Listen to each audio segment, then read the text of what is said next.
Donc les pays hostiles à la Russie, c'est ainsi qu'elle les nomme, dont la France, devront payer leur gaz en roubles. Oui, un nouveau bras de fer instauré par Vladimir Poutine. Écoutez le président russe.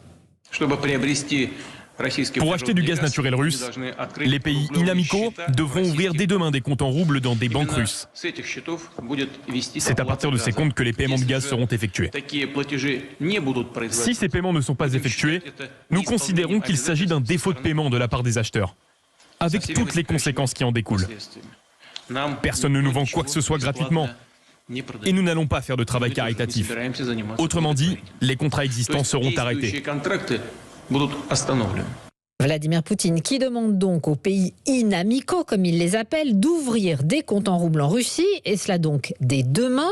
Question simple, Carole Ferry, est-ce qu'ils vont s'exécuter ? Alors là, je peux vous assurer que pour le moment, aucun pays européen n'envisage d'ouvrir un compte en roubles à Moscou.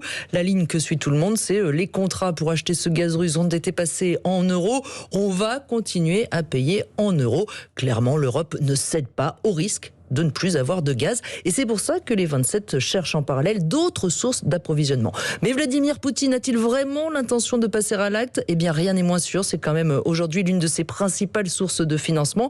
Alors, est-ce qu'il s'agit d'un coup de bluff ou est-ce qu'il va vraiment mettre sa menace à exécution ?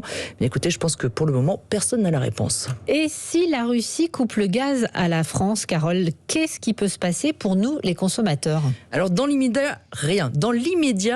Le risque, il est surtout pour l'hiver prochain, parce qu'il fera froid. Nous aurons donc besoin de beaucoup plus de gaz pour ceux qui en consomment, mais aussi pour produire de l'électricité, parce qu'on en produit avec du nucléaire, mais nous avons 15 réacteurs à l'arrêt, avec du renouvelable, mais aussi avec du gaz. Et si on en manque, eh bien on risque le blackout. C'est pour ça que le gouvernement prépare actuellement un plan pour réduire la consommation des entreprises les plus énergivores.